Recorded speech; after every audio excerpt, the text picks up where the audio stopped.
Blessings. Welcome, dear community. I'm getting set up. So as usual, I've gotten into this habit of making sure I get online with YouTube before the show begins, because I had technical difficulties over and over with that. So now I make sure that we get our YouTube up and running, and then I get our Instagram on. So if you are hopping on, if you're interested, today's topic for 4D Trinity is we're going to be breaking down the metaphysics of the first 10 lessons in A Course in Miracles. Now, it's going to be a few minutes, 5 or 6 minutes until I begin, as I'm still getting set up. So if you're hopping on the day or later and watching this, you can fast forward a little bit when we officially get started, if you would like, or you can hang out. You can hang out too while I get ready.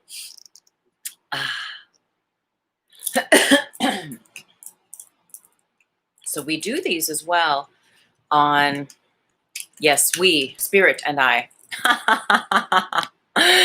We do these on Facebook and Instagram Live as well. So just if you ever, there's many of us have different platforms that we subscribe to or that we are with. And so just so you know, you can always hop around if one feels that it's giving you more of what you want, more of what you need, more of what you want to see. Let's see here now. I know some folks have said that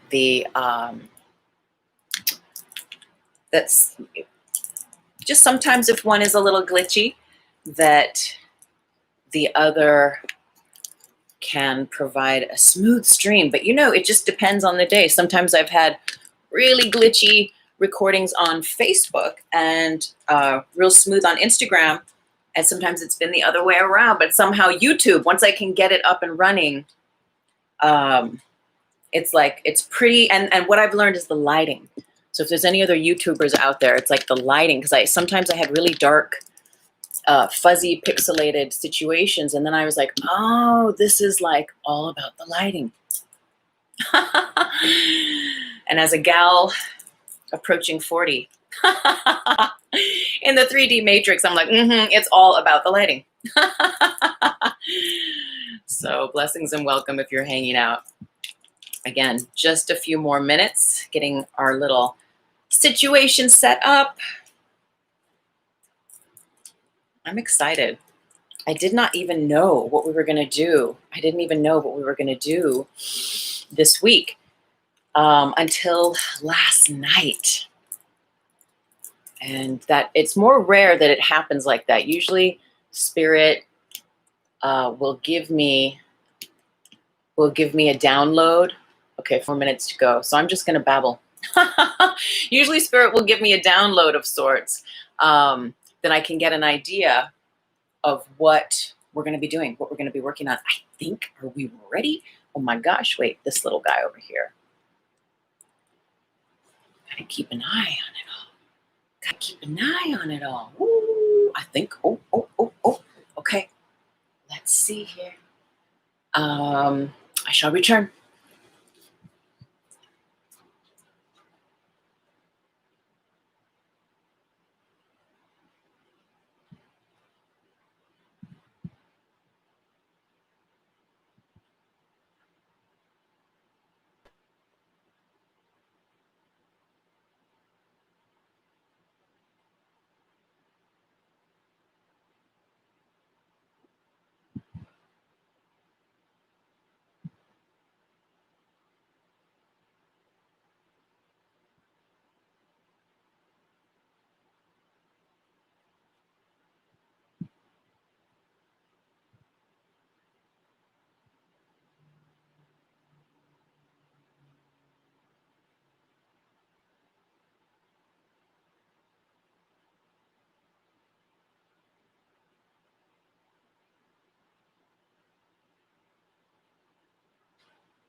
beautiful day in the world. 10:59.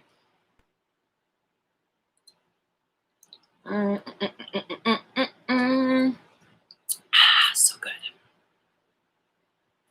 All right, I think, oh, are we already live on? Oh no, here we are. We'll do that.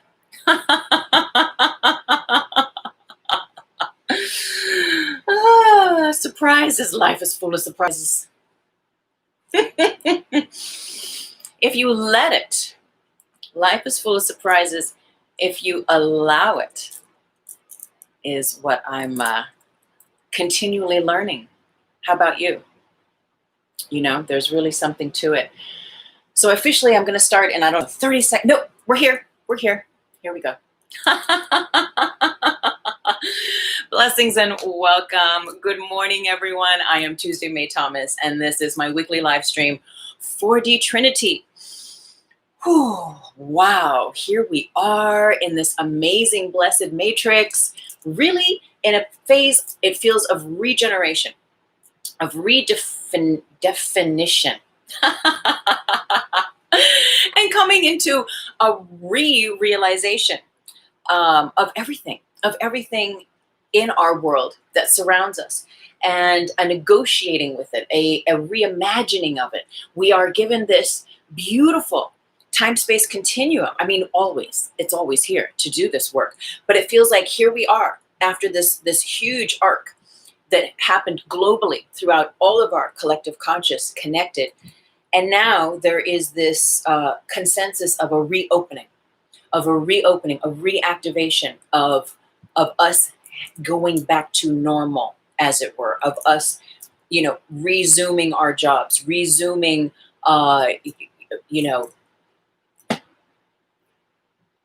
life.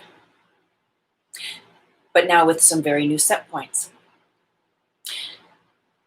And it's interesting that this show is inspired, which just came about last night, as a means to help me, as well as serve you, in terms of, just serving the collective consciousness in deepening our awareness, deepening our understanding of how powerful our perception is, how powerful to understand the metaphysics of how what we perceive has everything to do with what we receive as a reality here. It never ends in blowing my mind. Just these ideas and these concepts continually, they just continue to blow my mind over and over again. And so I love sharing on them. And at this time that we're moving back into the paradigm of, moving out of that sense of being huddled in our own personal matrix at home, for many of us, I know lots of folks were still working, but still there was this shift, right, in the collective. And now this resuming. And so as we re-enter the matrix, as we come back in, and come together in this coming back inness, this show serves for us to maintain the strengthening of the deeper spiritual aspects that we've learned about while we've been hibernating, while we've been inside, while we've been given time to contemplate things. Even if you have been working, your circumstances have been different than before. And so now here we are in this space of resuming life in a new way, but also in a different way. So thank you so much for hopping on. I really am so grateful. Blessings, John, and blessings. Titami. I pray I'm saying that correctly. So today we're going to discuss the first 10 lessons of A Course in Miracles. It may be new to you. If you are at all interested in training your mind in the way of love versus fear, this is something to look into, something to consider, and to allow yourself to be open to. And take whatever serves you, as always, with everything I share.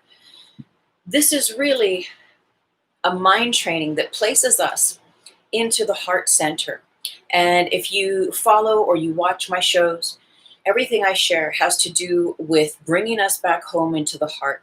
This show is called 4D Trinity. I am an advocate of fourth dimensional consciousness, 4D. And that is the consciousness that is rooted in the heart center. That is the consciousness that is the Christ within all of us. Now, and I didn't go to Bible school. I didn't say the word God until actually I started studying this book. So there's no dogma. It is about frequency.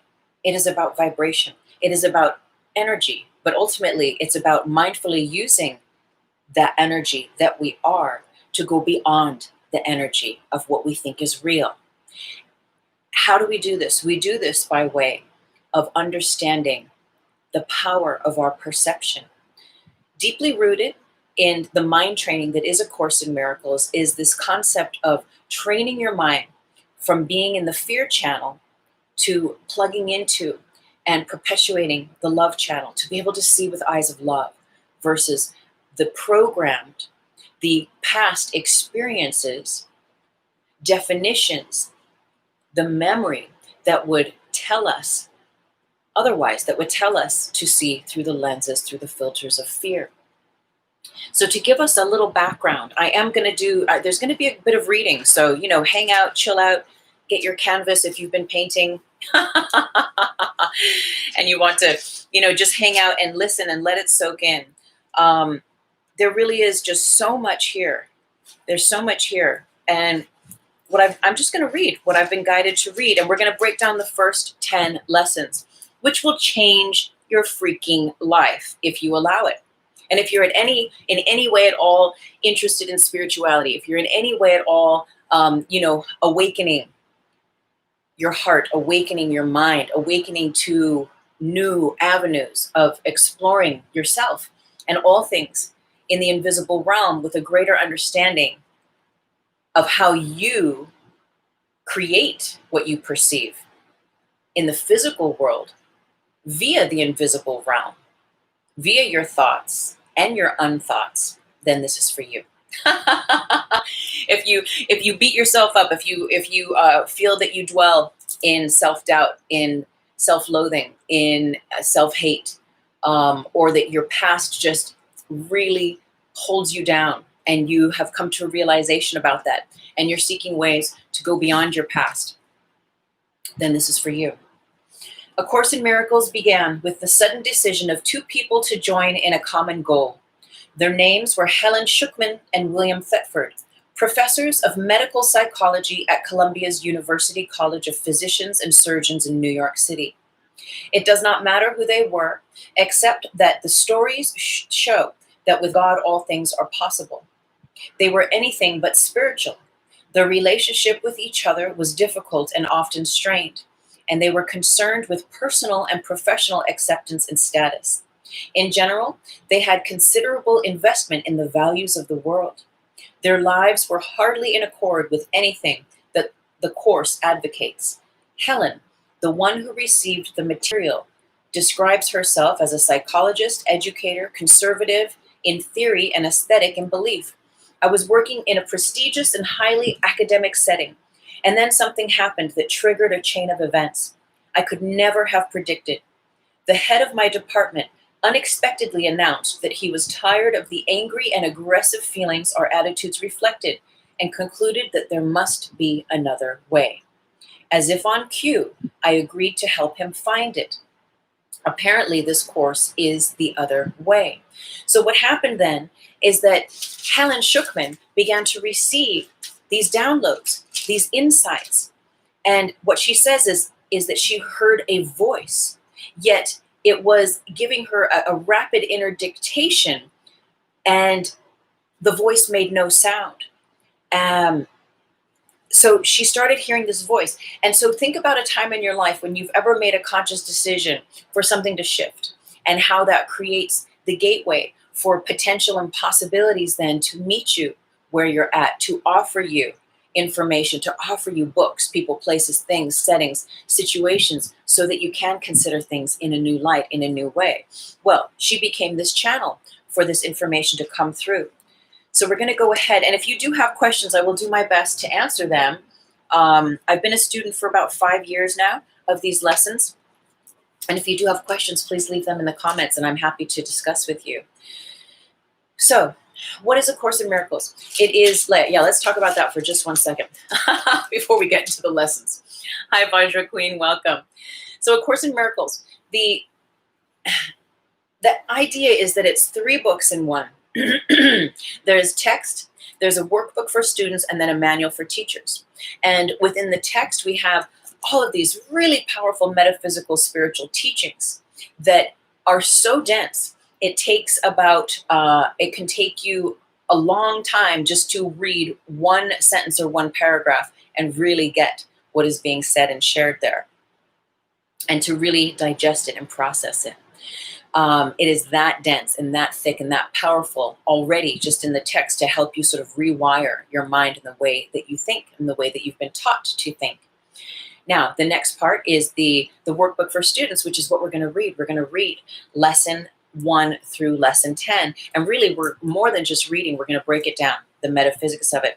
And there's 365 lessons so that you can do one. A student can do one of these lessons each day and allow these lessons, these ideas, these concepts to seep into your mind, seep into the way that you have been taught to think, so that you can learn that there is another way that you can consider perceiving and thinking your world into being. The end is the manual for teachers, which is this heightened, again, a super, super dense, smaller part of the book for us that are ready to, once we feel we have ingested and we get to a certain degree, the teachings and the information, the lessons that we've digested them, we move into the manual for teachers for like an expanded view of what the teachings offer. Lesson 1, nothing I see in this room means anything. So we think about, right, you know, a lot of the teachings I share are about the grid matrix. They're about us understanding that we've been given ideas and concepts and names and things in the world. We've been given the way to think about everything that we experience in the world. We have been given those definitions. We have been given those ideas from our parents, our societies, our cultures, our traditions, etc. And so this idea being that all of our thoughts about everything that we think about is what creates the matrix, is what creates the grids, is what creates those generated rhythms of interconnected dimensional systems that we are. And everything that we share here on this platform at 4D Trinity is about becoming aware that we are that, and also becoming aware that we can master our own personal matrix. And so master the grid matrix, master the matrix by becoming a master of our time and space. And when we do that, our whole world changes, our whole life changes, healing happens, not only for us, but for those in our circles. And so a lot of our considerations that we've been given from the beginning of our life and that we learned in school and that we are continually fed through the media, through news, through, you know, just everything. These aspects are contributing to how then we view and see the world. And how we view and see the world is what creates the world.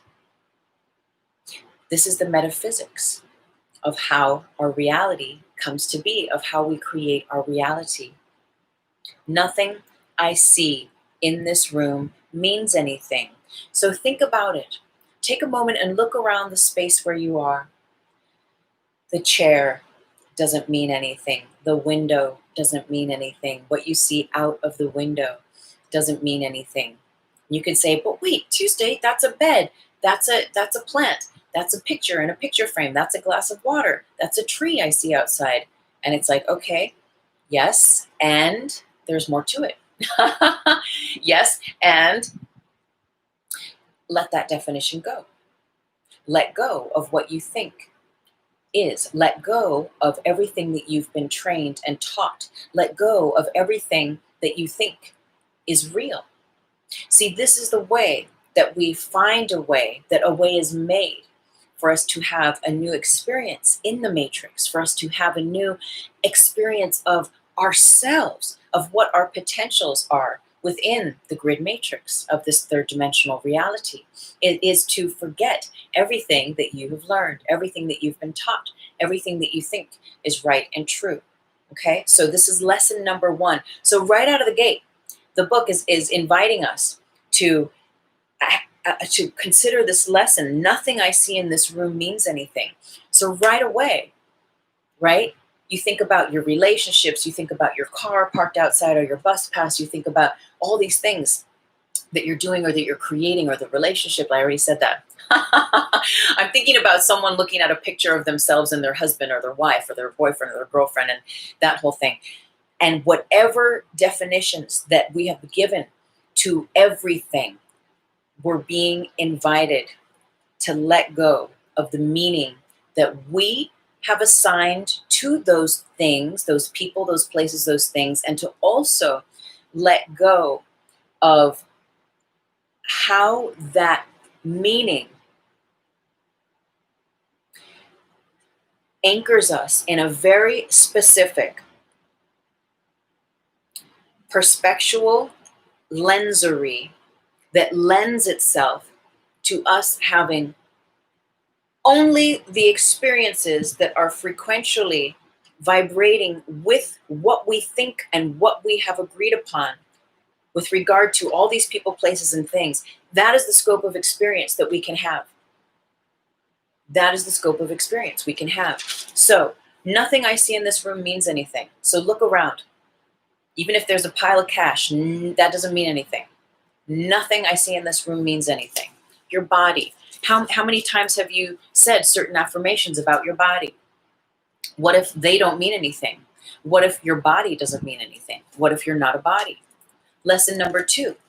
I have given everything I see in this room all the meaning it has for me.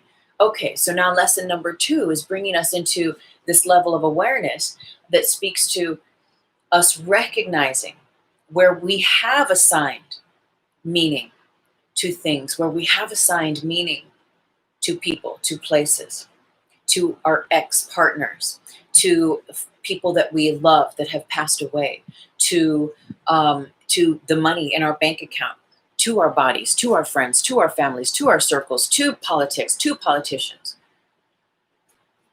We are the ones who define it. We are the ones who give it its meaning. And so by way of us defining and giving something meaning, again, we are creating the scope through which we can have the direct experience with that person, place, or thing by way of how we describe it. How we describe it, the meaning we assign to it, the emotional, the mental meaning we assign to it or them, is what we will create as a reality in return for us. So, let's read it again. I have given everything I see in this room all the meaning it has for me, right? And the lesson really goes deeper. I have given everything I see in this room, on this street, from this window, in this place, all the meaning it has for me. So in the book over the years, I've written my own little notes, and I'm going to read you what has come through for me regarding this. Through your own experience, you define people, places, or things, and or are given definitions, meanings of things through family, culture, society, and religion. I have given everything I see in this room, right, all the meaning that it has for me. So I remember one time someone that I used to know many, many years ago gave a beautiful little globe to my little sister. My sister was maybe 7 at the time. This is 20 plus years ago. And they gave this little globe, little like keychain globe, to my little sister. And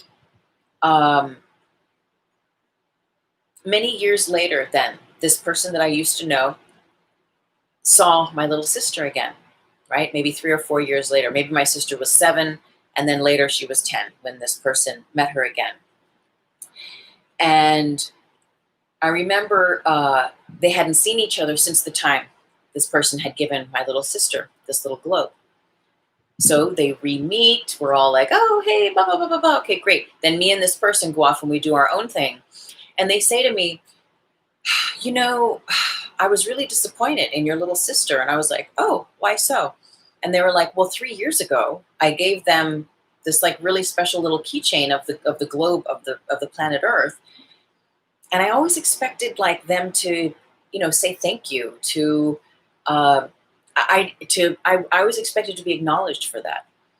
And when I saw them again this 3 years later, I was expecting this acknowledgement. Do you get what I'm saying? This person had given something to a child. The child, I don't know if the child, my little sister, had said thank you or not at the moment of when that happened, because I wasn't there. But this adult who had given this little keychain of a globe to my little sister when she was 7 years old had carried this with her for 3 years. The meaning, lesson number 2, the meaning of what that exchange meant to her, to that person. So there's 2 women, the lady who gave her the keychain and the girl who's my sister. So for all those years, she had carried that with her and was then disappointed through her expectation that this child, then 3 years later, when the child was 10 years old, would be like, oh my gosh, that little keychain that you gave me, thank you so much, whatever, right? And so the point is that there was expectation. There was expectation involved in the situation. This adult had assigned a very specific meaning, excuse me, to the gifting of this aspect, to the gifting of this little globe to this child. And when her expectation of how the child should show up and respond was not met, there was disappointment. There was a validation that, you know, whatever, you can make a list that kids are rude, that they don't really appreciate anything, or, you know, whatever all that stuff was. We assign the meaning to things. Now, on a different level, if this person were to give this little keychain thing to this child unconditionally and really give it away, let it go, give it away, then can we imagine how the experience could be very different? They might have even forgotten about it for all those years. There would be a non-attachment to a meaning assigned to it. And then an expectation by which if things go good, then they're happy. Then they're like, aha, you see, you did remember. I did a good thing. I'm being validated. I get to validate you back. We're all good people here. But if then the child does not acknowledge it, then it's like, oh, there's something wrong here, or, you know, I'm going to blame the kid, or what's the world coming to? All these stories, right? Et cetera, et cetera. So we assign meaning, and where we assign meaning creates a duality, creates a dual realm, the binary system of the grid matrix, which is what I teach. It's rooted in yes and no. It's rooted in love and fear, ultimately. And so the assignment of meaning to things sets up an expectation of what those things should then in turn show us. And because the world, especially in the West, we are trained to have expectations of the world. We're trained to have expectations of people. A boyfriend should buy you flowers, right? You know, I didn't get much sleep last night, so we'll allow the shooting from the hip for the examples, but I pray you get the idea. Lesson number 2, I have given everything I see in this room all the meaning it has for me. So as well, maybe this person who gave my little sister the little keychain, this probably meant something really powerful to her. And so to her, it was like this, giving this to this child was like this thing. The child doesn't have any idea. The child's like, oh, okay, thank you, you know, or maybe the child was just like, oh, you know. But the person giving the thing had assigned a lot of meaning. And I'll tell you this, bubble of light. I have some videos on the medicine, on ayahuasca, at my YouTube.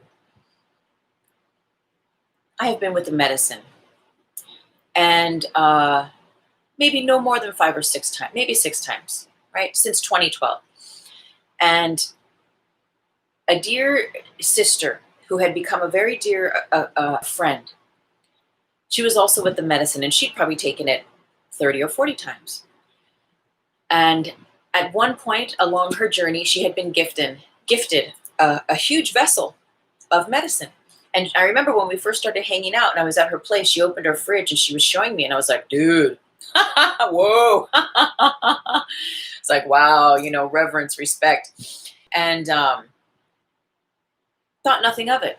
A year goes by and she arrives at my house and she says, I'm very much guided to give you the medicine. I'm done with it.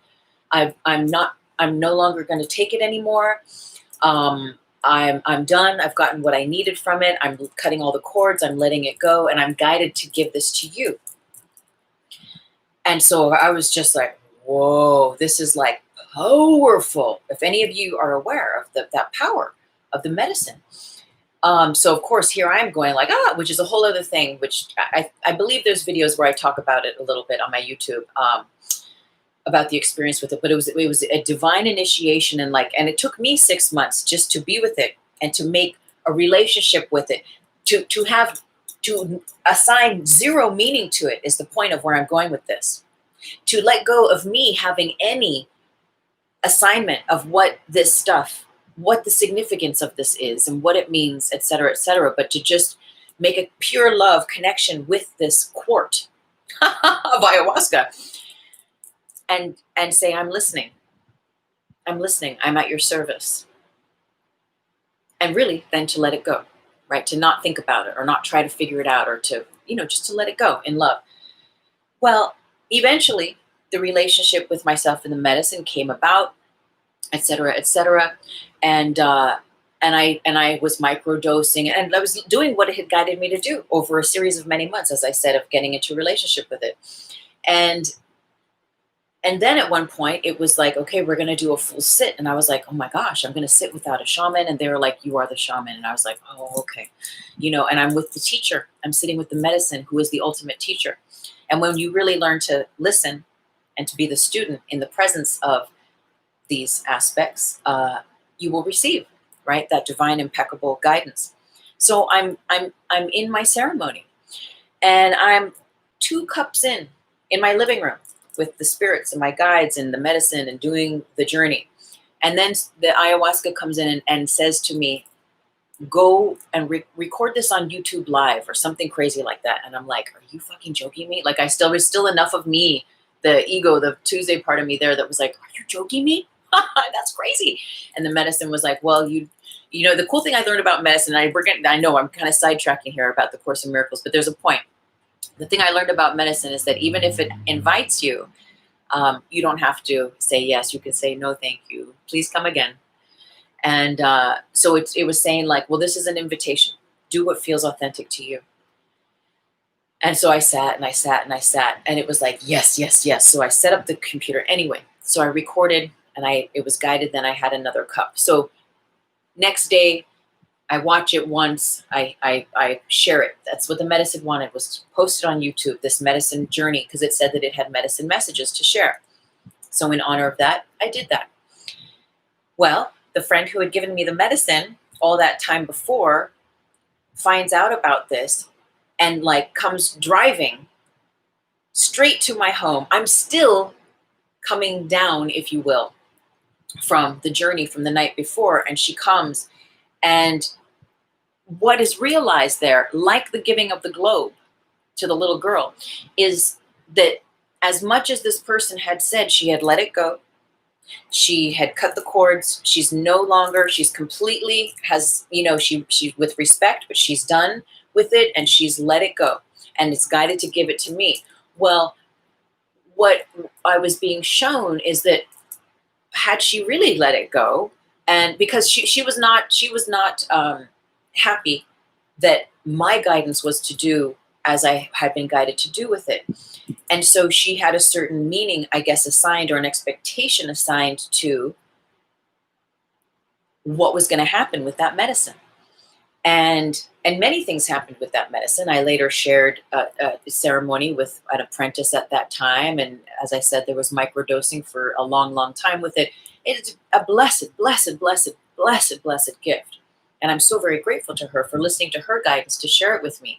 Yet the point is that there was meaning assigned to it and perhaps an expectation on her part of how it would be used. And when that was otherwise, there was disappointment, there was judgment, there was fear. There was polarity. There was trying to hold this medicine that has everything to do with blasting us out of the matrix, trying to hold it in control in the matrix. I think you get what I'm saying. So let's go on. Lesson number 3. I do not understand anything I see in this room. So now we've gone from nothing I see in this room means anything to I have given everything I see in this room all the meaning it has for me, to I do not understand anything I see in this room.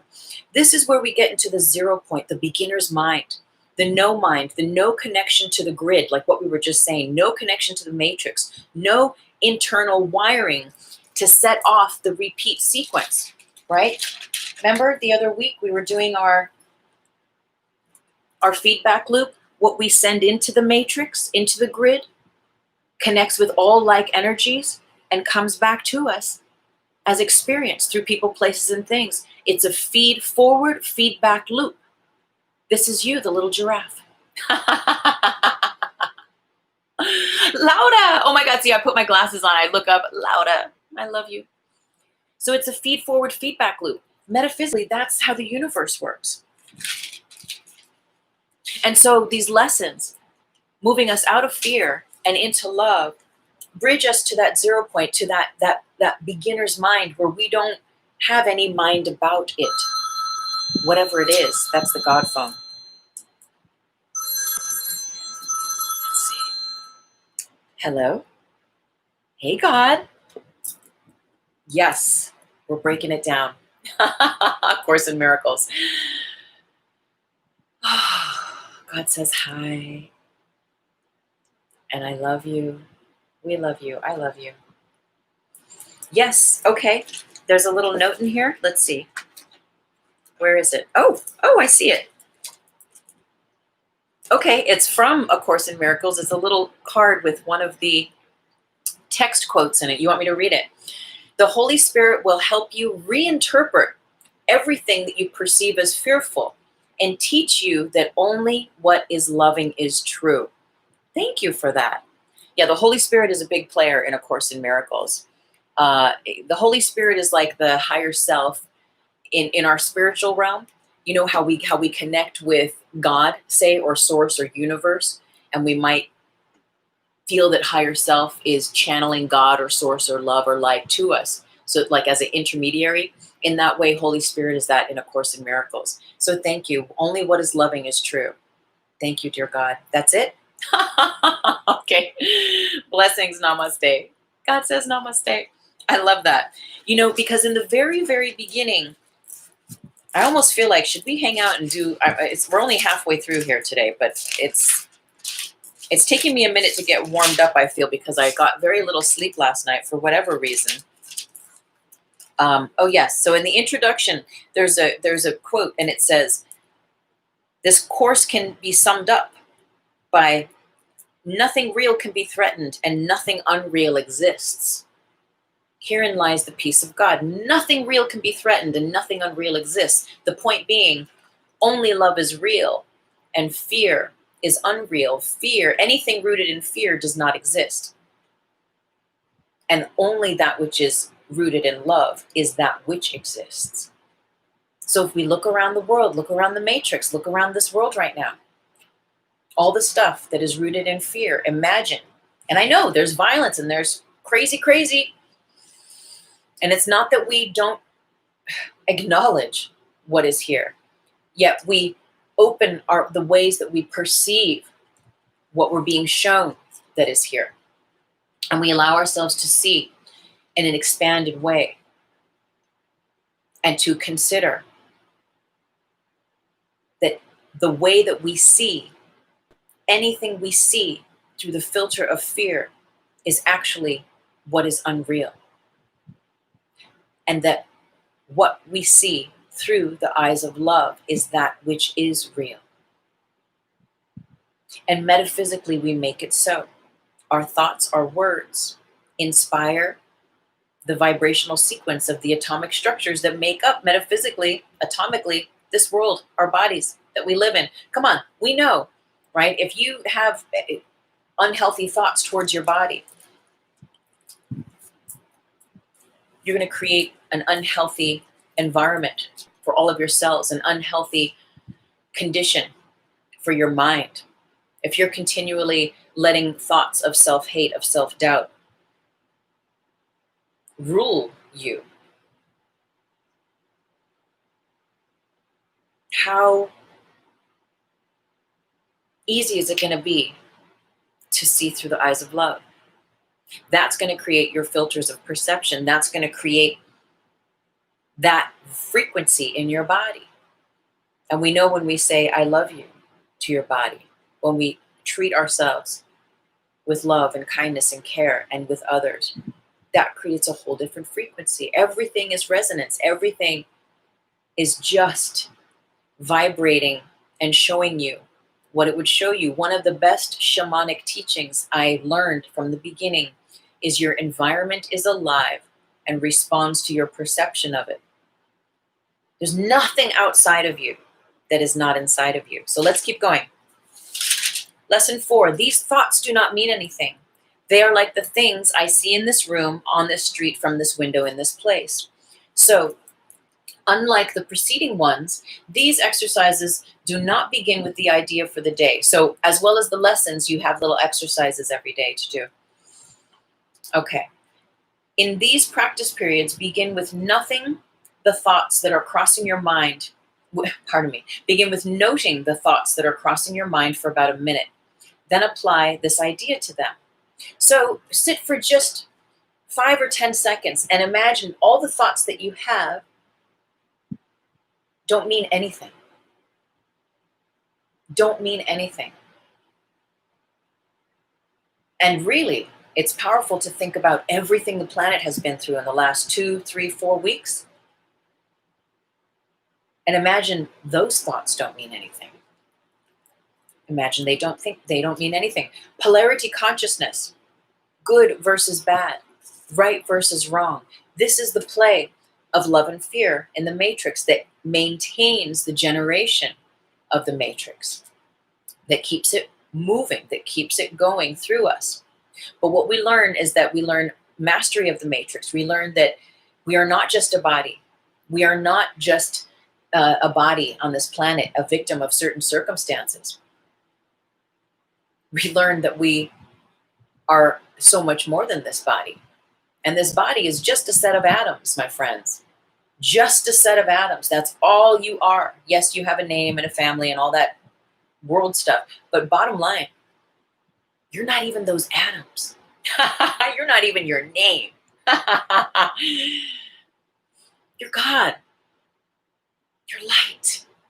You're love. That's what I preach. This is you. This is you in the matrix. All the stories, all the experiences, all the past, all the perceptions, all the thoughts, all the meanings that you've assigned to everything.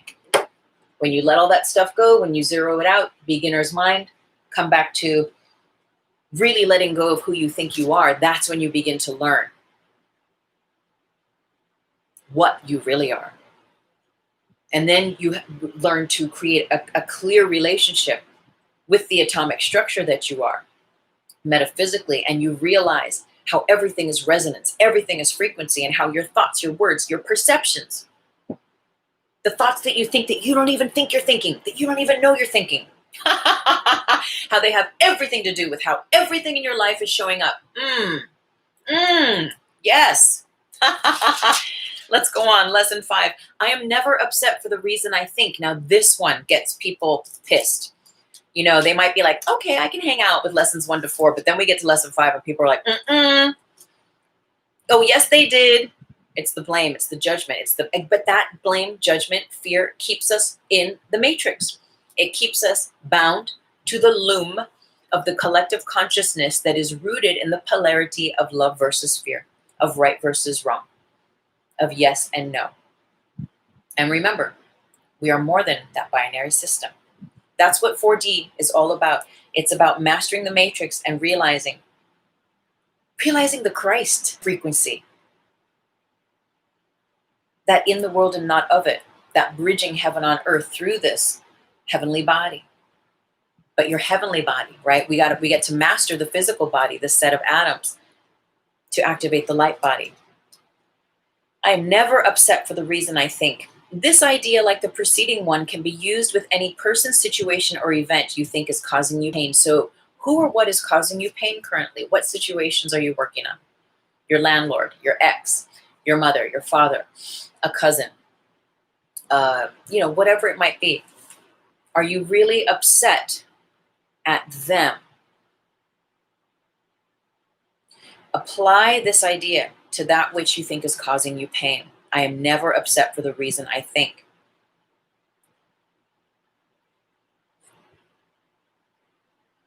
The upset may seem to be fear, worry, depression, anxiety, anger, hatred, jealousy, or any number of forms, all of which will be perceived as different. But this is not true. They're all the same. It's all fear. So, and I know this is like, we start to get like deep in it and it's like, what the heck are we talking about? This lesson points us to the realization that the only reason we are upset about anything that can get your goat, anything that can take you out of your center, is simply showing you where there's a call for love, is simply showing us where we are choosing to not be connected to God, to love, to light, to unity consciousness, to the remembering that there's only one of us here. Metaphysically, there's only one soul, there's only one heart. We are fractal aspects of the divine, of that one. Remember, this is us. Right? But then all the stories we have on top of it, then we have like plenty of reasons. Oh, no, oh, yes, she did. Oh, what? I am upset for the reasons I think. I am upset. And so we get justified. We tell our stories and we hold on to those stories. And those stories are what create the neuro and biochemistry in our bodies to help create the correct conditions for us to feel the stress, to feel the anger, to make it a reality. And which in turn, then those perceptions energetically cast out like threads of energy from our bodies and minds. And they're already proving this. I'm working on creating the bridge way to talk about this in the screenplay I'm writing, the magnetoencephalograms. They're measuring brain activity, the neural activity in your brain that extends beyond you. And this is all grittery. This is the energy that extends beyond this form, the energy that extends from our heart. But these in turn connect with the collective consciousness and create specific patterns and systems that then in turn give us back our reality. Okay, I am never upset for the reason I think. So you might think you're pissed at them. Yet what A Course in Miracles is inviting us to consider is we're actually upset because we've forgotten that we are one with God. Lesson 6, the point. I am upset because I see something that is not there. I am upset because I see something that is not there. So again, this is the thing. This is like the story, and it's all stories, right? But this is like that idea about that person I knew who gave my little sister the keychain and who was upset because the expression was different from what they had expectations on. If they hadn't had any expectations, their energy would have just been neutral. Things would have just been allowed to be what they were. But there was expectation. So this person who gave the gift and who didn't get the response that they wanted became upset because they were seeing something that was not there. They were the ones who created that condition, who created that perception, who created that lens through which, hi, April. I love you, girl. They were the ones that created the scaffolding, the grittery, the expectation from which all of life and all of the universe had to squeeze through to prove to them and validate them. And when they were not validated, then they were upset. I am upset because I see something that is not there. So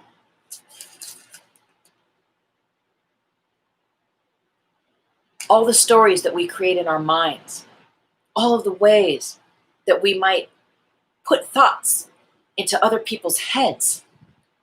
And then we think those thoughts for those people, and we create ideas around those people and those places, those situations, that if they're not rooted in love, can really serve to take us even further away from God's source, love and light, and take us further away into the illusion that there's a fight going on, that this person was mean to me, that this upset has validity. And believe me, I know we're all here working out our issues. And you read my book, The Reiki Apprentice. Oh yeah, I was upset for most of my life, you know. But in forgiveness and in healing, there is liberty, there is freedom, and there is sovereignty. And this book really helped me, introduced to me by my ex. So the idea is that there's a synchronicity, there's a syncopation of internal systems. So these are, again, some of my notes that I've written here, because this lesson made me think about this. And really what I'm put across in the teachings I share in Grid Mind Science, and these teachings, what it's coming to is that there's this syncopation, a synchronization of our internal systems with God, source, love, and that all that we think and have been taught to see ceases to exist. You see, I'm upset because I see something that is not there. When I expect to see things a certain way and it doesn't show up, and then it validates my upsetness, I'm simply continuing to layer threads of matrix illusion into my perceptual lenses, which can make it more fuzzy. And the story gets even more nitty-gritty. And there's even more reasons for us to be pissed at them, or for us to be righteous or whatnot, right? In the novella, in the what are those things called? Soap opera of life, and the soap opera aspect of life.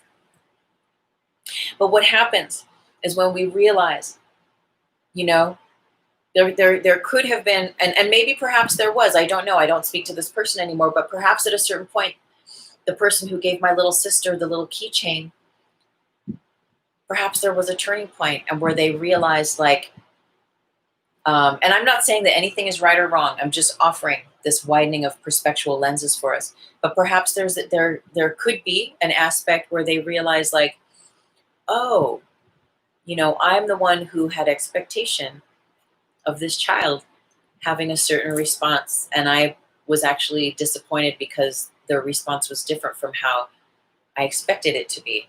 And because of my disappointment, I then judged the situation, which affirmed and validated a certain paradigm that I walk with in my mind, that I broadcast through the resonance of my cells and atomic structures, which in turns creates a feedback loop through the matrix, through the grids, and gives me what it is I'm thinking about, what it is I've decided about. But really, it's all illusion, because the truth, according to the teachings here in this book, is that love is the truth. And it is only our stories that perpetuate the existence of fear and the polarities around them. Blessings, and thank you for joining. Hey, Christine. Aw, sister. It's so interesting you hopped on right now, because I was looking at some posts about whales, and I thought about you, and I was like, with all this crazy in the world right now, I'm like, are we going to meet in Tonga in 2023? I'm like, it could still happen. I'm just gonna give it to source, give it to love, and let it all unfold. So thanks for hopping on here. So lesson 7, I see only the past. We're going through A Course in Miracles. I see only the past. So again, coming into this idea that we've been trained to think what we think through our family, through culture, through society, through our experiences of pain, through the memories that we walk with in this life, and if we believe in past lives, through all the lives that have accumulated, the stuff that we haven't healed and worked out, that have marked us, that have traumatized us. That exists as cellular memory, as atomic memory in our structures that make us up. And so, yes, we are seeing only the past. We are seeing through those perceptual lenses. And so again, when we feed forward into the grid matrix, the past, what is feedbacked to us, the feedback loop, is more of it in these little stories that I've been telling you, right, during the show, is that we can either continue perpetuating the past or learn how to move beyond it, in a sense, really go nowhere and be, what is nowhere? Break it down, etymology, now, here. So I see only the past. This idea is particularly difficult to believe at first, yet it is the rationale for all of the preceding ones. So all of the lessons we were just breaking down come into this one. It is the reason why nothing that you see means anything. Nothing you see means anything. According to lesson 1 here. Why? Because it's in the past, and the past does not exist. It is the reason why you have given everything you see all the meaning that it has for you. Everything you see, you've assigned a definition, you've assigned a meaning, right? How? Because of your experience? Sure, maybe you went to college, you learned, you were told this as a little boo-boo, as a child, by your parents, you were given information by society, by the news, even the current status in the world, the global situations. The world gives you thoughts to think. And that's why being a master of the matrix, of your personal matrix, in turn, and then how it synchronizes with the grid matrix, this is mastery. To think for yourself, and ultimately to realize that you are not your thoughts, but to master those thoughts, because they do have an energetic resonance. They have a frequency. So I see only the past. It is the reason why your thoughts do not mean anything and why they are like the things you see. Again, validating through the grid matrix. I see only the past. It is the reason why you are never upset for the reason you think, because you're in the past. The unhealed aspects from the past, you're seeing through those lenses of perception, and those are the things that are pissing you off. Those unhealed, unforgiven, marked territory, traumatic, someone pissed you off, whatever it is. It can be on a scale of 100 of polarity, or of something just slight that can get you and stick to you. And if you don't clear the channels, meditate, Tai Chi, Reiki, yoga, whatever your gig is, detox, eat healthy, let it go. You know, like, you accumulate all these markings, and all those markings block your ability to have true vision, which is through your third eye and your heart center. That's your second set of eyes. But here with A Course in Miracles, we learn correct perception, which is to keep training ourselves to see love, even when the thoughts of fear come up. Because when those thoughts of fear come up, what is that doing? That's reaffirming the past. You see? You see? You see? You're seeing it because you're thinking it, my friend. Old ideas about time are very difficult to change, because everything you believe is rooted in time and depends on your not learning these new ideas about it. Yet that is precisely why you need new ideas about time. This first time idea is not really so strange as it may sound at first. Okay, check this out. I love this. Look at a cup, for example. Do you see a cup, or are you merely reviewing your past experiences of picking up a cup? Now, this can go right through you, right through one ear and out the other. But for those who have ears to hear, this is the metaphysics. Remember the spoon scene in the Matrix, and the spoon bends? This is what it's about. Do you see the cup, or are you merely reviewing your past experiences of picking up a cup, being thirsty, drinking from a cup, feeling the rim of a cup against your lips, etc.? Are not your aesthetic reactions to the cup too based on past experiences? So bottom line is the cup really there? Is the cup really there? Welcome, Charles. Is the cup really there? There is no spoon. Lesson 8, my mind is preoccupied with past thoughts. So then you're like, oh, you really get it. When you start working with these lessons, you're like, man, I see how I'm like constantly projecting. I see how I'm the feedback loop, the feed forward and feedback loop I'm creating through the grid matrix is constantly giving me exactly what I'm choosing to see and think and speak about. And then you're like, oh, I can, and what the teachings eventually show us, what we come to realize is that we can choose again. We don't have to be locked in those past thoughts. But it also shows us, right, how much our mind is preoccupied with past thoughts. Because everything, look at everything that surrounds you right now. It's 11:53. We still have to do a little meditation. Is from and of that. Avine, hello, my beautiful sister, is from and of that aspect of everything that we've been taught, everything that we've been told. And that's it, right? That's why we were talking about ayahuasca a little while ago. And that's why when people do these medicine journeys, they have, they detox, they change their lifestyle. They become a born again Christian, whatever your gig is, right? No judgment. All of it. That's why they're like, I have seen the light. I have seen beyond, and everything fucking changes. But it's an inside job. It's from the inside out. Because these practices, the detoxing, the medicines, whatever it is, really consciously using your thoughts in a conscious way, and all these practices that we can do to sustain and to nourish us, just having the correct conditions to relax in the now. We're so freaking addicted to the past. And we don't see it until we start to. So everything around you, why is this happening? Why? Where does your mind go? That's the first place to look. Are you seeing things as they are now? So lesson 9, I see nothing as it is now. It is difficult for the untrained mind to believe that what it seems to picture is not there, right? This idea can be quite disturbing and may meet with active resistance in any number of forms. Yet that does not preclude applying it. No more than that is required. No more than that is required for these or any other exercises. So think about the crazy in the world right now. I'm even calling it crazy is creating polarity, right? That I even say that. Those images that we've been shown through media and that you might have seen through Facebook and all this stuff, right? I see nothing as it is now. All of those things, right? Those images then come into our psyche, into our unconscious, subconscious, and then they are replayed either through the media streams, but through our own minds. And again, that sets off a certain biochemistry, neurochemistry, synaptic relation in our body, which then in turn creates a feedback loop through the universe and the matrix. That's why we say, turn your freaking TV off.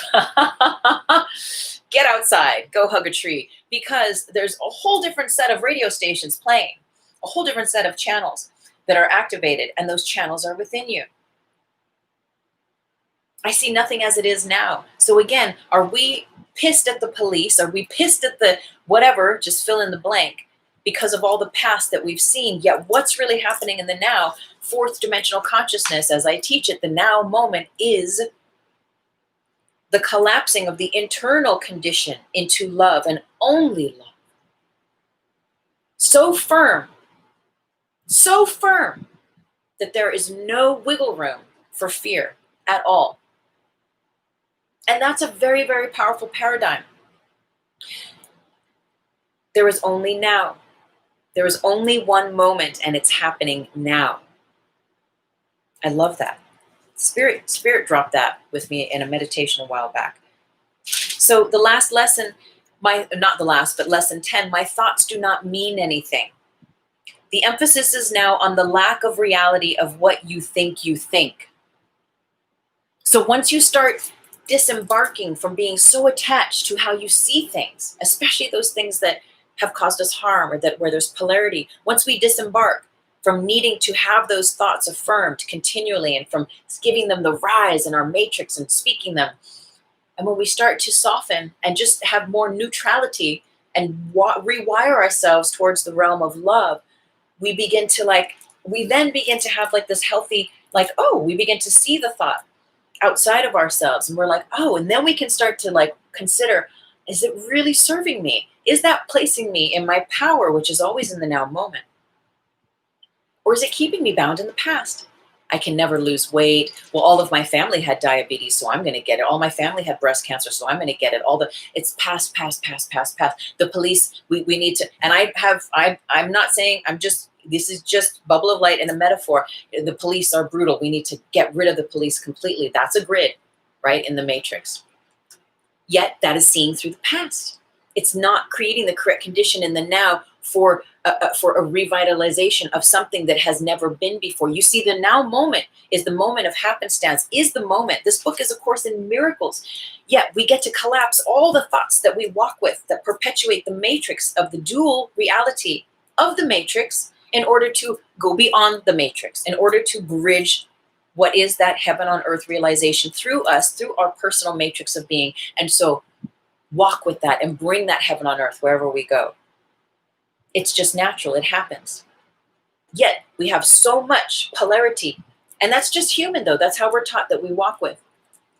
Where are we with the time? It's 11:59. Okay. Instagram is, oh, here we go. We got 20 seconds on Instagram. So let's go ahead and close up. I pray this serves you. You got whatever you needed out of it. Let's connect in our hearts. Take a breath and just rest in knowing that love is the truth. Love is the truth. Let that be your mantra for today if it resonates. Love is the truth. Love is the truth. And let the world show you that it is so. Love is the truth. Thank you so much for being here. I'm so very grateful. Love is the truth. And let yourself lean into it. Let yourself be held by it. Let yourself activate your spiritual musculature of that heart chakra to trust love, to trust that there is a truth, that there is love, a reality with a capital R that reflects love all around. And feel yourself, you feel those atoms in you. Can you feel yourself just hearing that, hearing these words? And really, I'm just channeling that spirit. Do you feel a shift in your atomic structure when you just listen to even that idea? It's like there's a sudden softening. There's a sudden like, your nervous system can relax. It's like everything goes from, that fight or flight to like, rest and digest, that regeneration. When we affirm in love, when we choose love, and again, our spiritual musculature is about choosing it over and over and over again until it becomes so natural that you don't, it's like going to the gym, right? At first, you might have to write it on your calendar, or when you very first start meditating and maybe you're doing it twice a week, you have to write it, or you go to the gym. And then eventually, just like choosing love, it's a muscle, which we call the spiritual will. That's your spiritual willpower muscle. Eventually you exercise it so much, you don't have to write it on the calendar anymore. You don't have to like train your mind to think in that way. It becomes automatic. And that resonance that perhaps you feel in your cells, just from that tiny 20, 30-second little moment that we shared with each other, I feel it right now. And there's this amazing story, and we'll close with this, but there's this amazing story I once heard a Native American tell. And, all of their stuff is by word, is storytelling. There's very few books. There's very few, who knows, maybe someday we will unearth a pile of sacred texts or something on cow skins or something like that. But really, the way they share and pass on the teachings is through stories, is through word. And what this elder said is that truth. You know truth when you hear it. And now your truth may be a little different than my truth or vice versa, yet there is a fundamental truth. And he said, when you hear truth, if you're sensitive, if you're paying attention, you will feel that truth shift your cells. You will feel your DNA. Your DNA will actually respond to it and like a Rubik's Cube, recalibrate itself in alignment with that truth. And so just offering that to you, if it, that little 20, 30 second that we just shared there, but also just throughout your day, you're listening to speakers on YouTube or things on the radio, or you're doing research in books, or just your lover or whatever, and they say something and you're like, oh, right? That's when we're like, oh. and there's like a shift that happens. So thank you for joining today. I pray always that everything I share serves your path of spiritual growth and spiritual sovereignty. I'm so grateful for everyone on Instagram and YouTube and at Facebook. Thank you for hopping on. Next week, I'm so excited. I'm going to have a guest. All I know, I don't even know his real name. Wizard Tribe is the name of the dude, though. He's on Instagram as Wizard Tribe. I think it's 333, Wizard Tribe 333. This brother is, he's got the download on the geomancy of the grids, of the ley lines, of how these grids of the earth itself interconnect at places around the globe and create portals, create vortexes. You know how the pyramids are built on very specific cartography, geomancy of where ley lines meet and such. So he's going to be with me next week for DT. So I pray you're able to hang out. Have a blessed day. Thank you and namaste with so much love, everyone. Blessings. Thank you. Thank you, my love, April. Blessings, sister.